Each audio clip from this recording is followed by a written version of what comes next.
Енді кірді. Саламатсыздар ма, қазақ елі, қалдарыңыз қалай? Мен видеоны түсіріп жатқан себебім, мен мына жерде Тараз су водоканалында тұрмын. Су. Менің үйімде енді долыққа кірді. Мен түсінемін, жарайды. Кезінде 24 мың теңге долық болған. Әйтеуір шетінен 5 мыңнан, 10 мыңнан төлеп отыр. Қазіргі таңда 14 мың теңге долыққа түсіп отыр. 14 мың теңге қарызға түсіп отыр.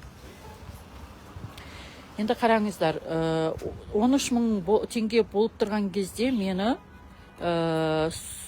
сот орындаушыға өткізіп жіберіпті. Жоқ. Сот орындаушыға өткізіп жіберіпті. Енді қараңыздар, енді дейді, мен ол сот орындаушының мені кіргізген қарызы бойынша 13 мың теңге, 13 мың қача қарыз мына жерде 500, әйтеуір 13 мыңнан аса қарызымды төлеймін. Олар мен блоктан шығару үшін сот орындаушыға тағы да 4 мың теңгеде ақша төледі екен, 4 мың теңгеден жоғары.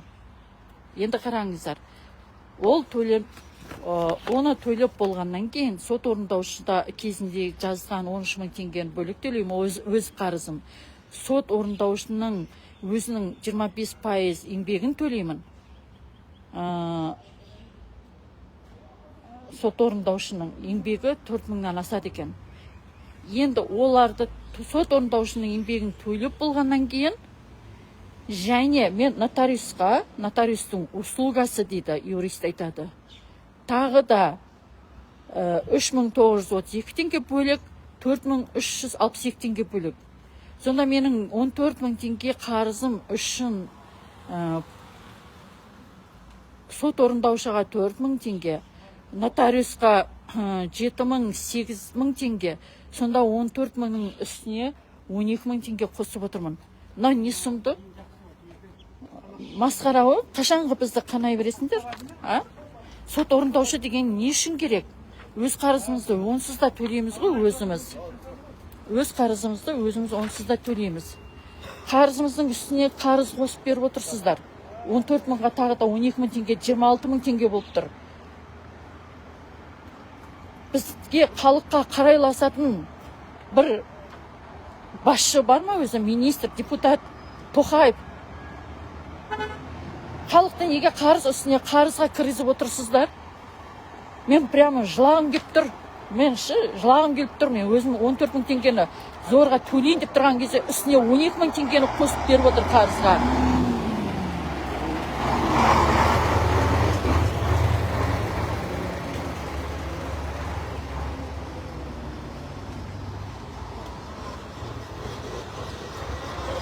Өзіңіздің бар жоғы мизерный айлығымызды, менде жұмыс жоқ та ғой, менде ақша да жоқ. Негізі елдің тауып отырған мизерный ақшасының үстіне ақша қосып, төлей алмай отырған ақшаның үстіне ақша қосып, неге отыр? Юристтер не үшін отыр ол жерде водоканалда? Сот орындаушылар не үшін отыр? Өңшен халықты, жеушілер мен халықты тонаушылар ма не?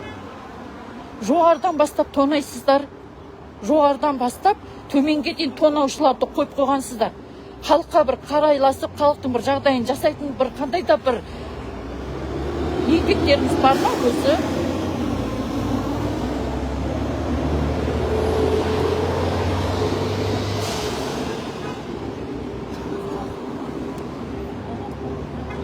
Сөйлесек бәрімізді қамап тастайсыздар.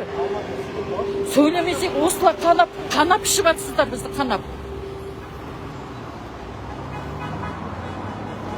Отырыңдар қазақтар, осылай үнсіз ғана үстіп сот орындаушының, юристтердің, нотариустың ақшасын төлеп қойып отырыңдар.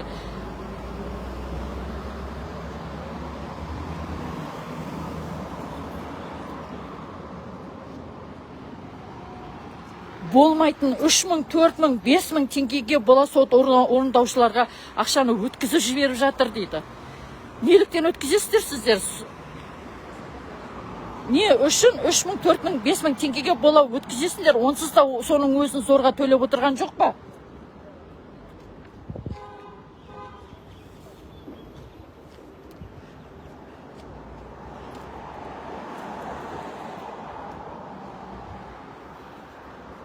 сөзім жоқ сендерге. Вообще жоғарыда отырған депутаттар өшің талай сөз айтқым келіп тұр, бірақ сөйлейік десек сөйлеткізбейсіңдер, сөйлесек болды қалмайсыңдар. Бар білгендерің сол болып тұр сендердің. Өшің жоғарыда отырған депутаттар.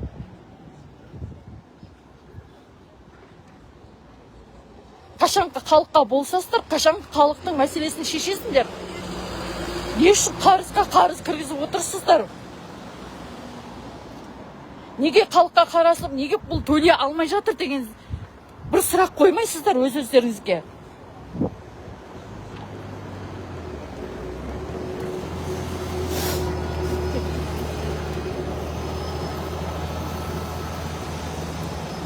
Сөйлесек болды, 405 статьямен қалмайсыздар.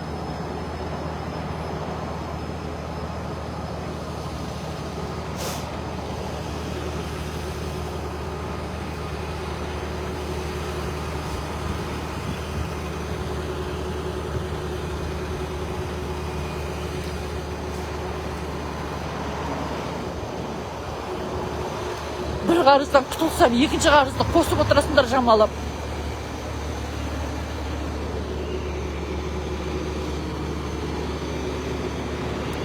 Бес жыл болды менің шықпағаныма эфирге. Бүгін зорға шықтым.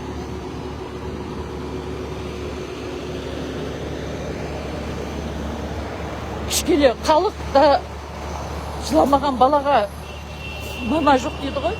Кішкене сұраныс жасап, ізденіп, кішкене талап етуді неге білмейсіңдер қазақтар? Қашан осылай жүре береміз? Неге деген сұрақты қою үшін де қамалмайтын шығармыз.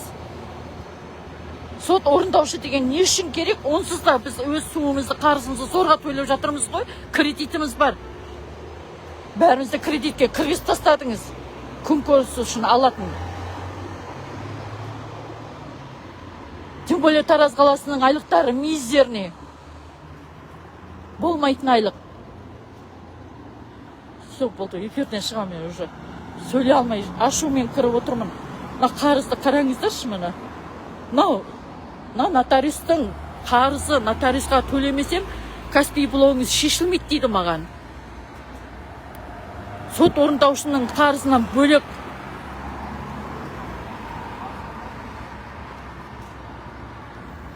Мен 14.500 теңге менің өзімнің қарызым. 3.932 теңге. 4.362 теңге нотариустың қарызы. Және сот орындаушының қарызы бар. 14.000-ға 12.000, 13.000 теңге қосып отырмын.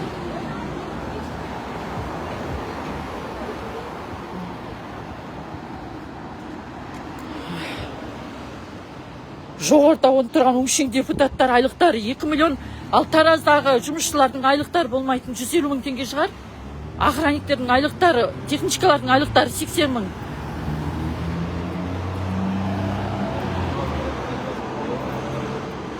Өздерің не істесеңдер, оны істеңдер, жейсіңдер ма, шайнайсыңдар ма, білгендерің істеңдер. Хотя бы сот орындаушыны алып тастаңыздар. Мен талап етем сот орындаушыны. Нотариус дегенді алып тастаңыздар.